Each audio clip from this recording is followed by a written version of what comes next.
In June this year, Governor Anne Waiguru was impeached by the Kirinyaga County Assembly. In the same month, she was tried by Senate. She was found not guilty and was acquitted. This morning, I want to see whether we can draw parallels, and I think we can, from the impeachment of Anne Waiguru that may be useful to Deputy President William Samoei Ruto. I say so because in the recent past, William Samoei Ruto has come out in the open, hard hitting, in fact showing the state the knife. He's no longer hiding. He's no longer merely using his proxies. For example, he now says he's going for 2022. Not only is he running, but that he will form his government with the hustlers, with the mamambogas. He's so bold, so emboldened is William Samoei Ruto that I'm tempted to believe that we can learn something from Anne Waiguru. And this is how it works.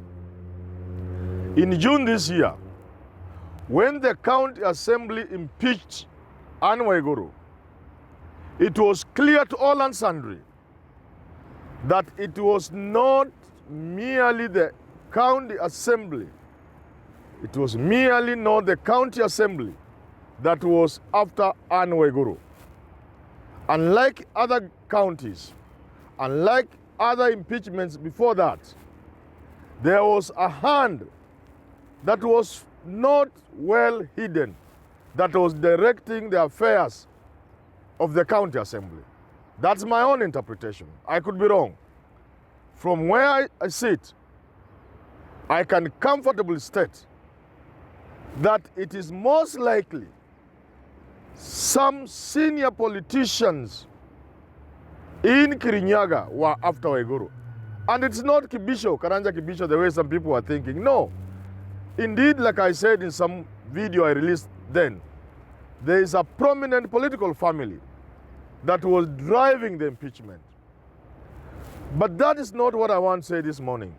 What I want to say this morning is that the entire impeachment got to a point where it became a Ruto versus Uhuru battle.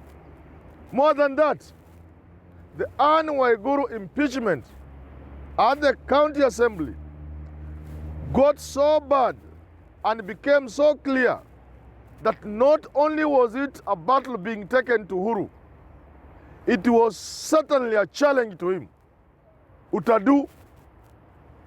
And I think therefore, Uhuru was drawn into the Kirinyaga affairs. And that's why at the Senate, I would also comfortably state, and I could be wrong, that Uhuru and Raila must have played a role in saving Anne Waiguru from the impeachment. I could be wrong. Now, what do we learn from this? This morning, what do we learn from this? I want to state this morning. Deputy President William Samoei Ruto has been so bold, he's so emboldened, has been so direct in his attack, so hard-hitting in his attack, directly challenging the president in terms of the president saying development now, politics of 2022 later. But he's now saying he is campaigning for 2022. He's daring the state. He's saying walifanya hivi, walileta polisi. They have the deep state. They have the system. In other words, he's not only drawing Uhuru into the 2022 election. He is, like it was in Kirinyaga, daring him, challenging him, telling him, yes, if anybody thinks with your support they will beat me, they are daydreaming. That's why I'm drawing a parallel between the impeachment in Kirinyaga in June and what is happening now which is likely to happen in 2022. And this is a very simple thing to see. Let us assume through the handshake, Uhuru had good ideas and good intentions for this country with his elder brother Raila Odinga. Let's further assume, in order to realize these good intentions, they came up with BBI. And that further to that, there will be changes, administrative, legislative, and even constitutional at the level of referendum.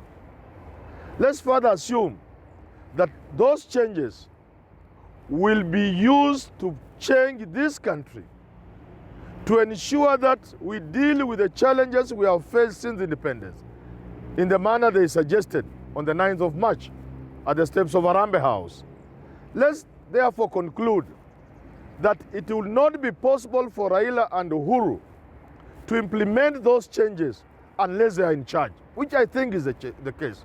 Now, if that were to be the case, and I think it is the case, then they have to get Ruto out of the way for them to implement that which is good for this country, according to them. And there are many people who think that's right. Now, look at an emboldened Ruto. What does it tell you? It tells you now, because he's showing the state the knife, the state must not only come out fighting. By the state here, I mean the handshake team. They must not only come out fighting, but they must use everything in their reach, within their reach. This also means it will not be enough for Uhuru to support somebody. Look, we are back in Kirinyaga. It was not just visibly a war between Uhuru and Ruto. It was played in such a way that Uhuru was being forced into it. That if you come here, we shall see you are a man and we shall deal with you. So in the manner in which Ruto is saying that you can come with the system, you can come with the deep state. We have the hustlers and we have God. And he's so bold and so hard hitting, so attacking, so directly attacking, that he's telling Uhuru and leading Uhuru to believe, to accept and to act that it will not be enough for Uhuru to support somebody. That it may not be easy for Uhuru to be comfortable, that his people on the mountain will give Raila or whoever it is they will support sufficient votes to beat Ruto. So what is Uhuru going to do? What is Uhuru being forced to do? This morning I want to argue that in a similar manner with Kirinyaga, the way Ruto is playing, he's drawing Uhuru into the war. And this is how it will play. Uhuru will be forced not only to come out directly to support an individual, but to tell his community, this is our government, we shall share it with Raila or Mudavadi or Kalonzo, whoever it is they will support, but he will know it will not be enough to put there Anne Waiguru to represent the Kikuyus and the Mount Kenya in general. It will not be enough to put there Peter Kenneth. No. He will be forced to tell them, I am going to be there. The things have become so bad. The stakes are so high. The only way we can be assured of our stake in the new dispensation with the Prime Minister in place, I am going to take direct interest in 2022 to represent your stake.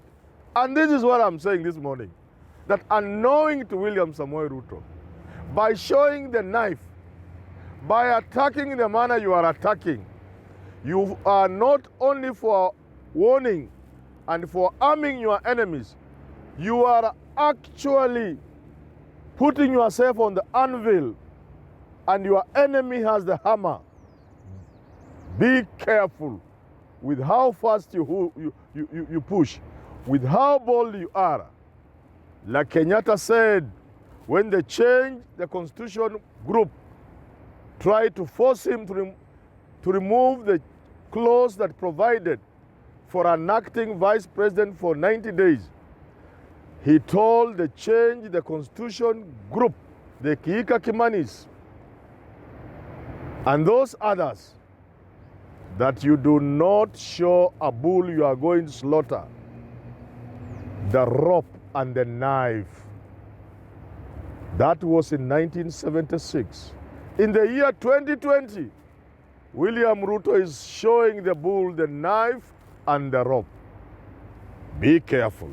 Don't say you are not warned. They will crush you.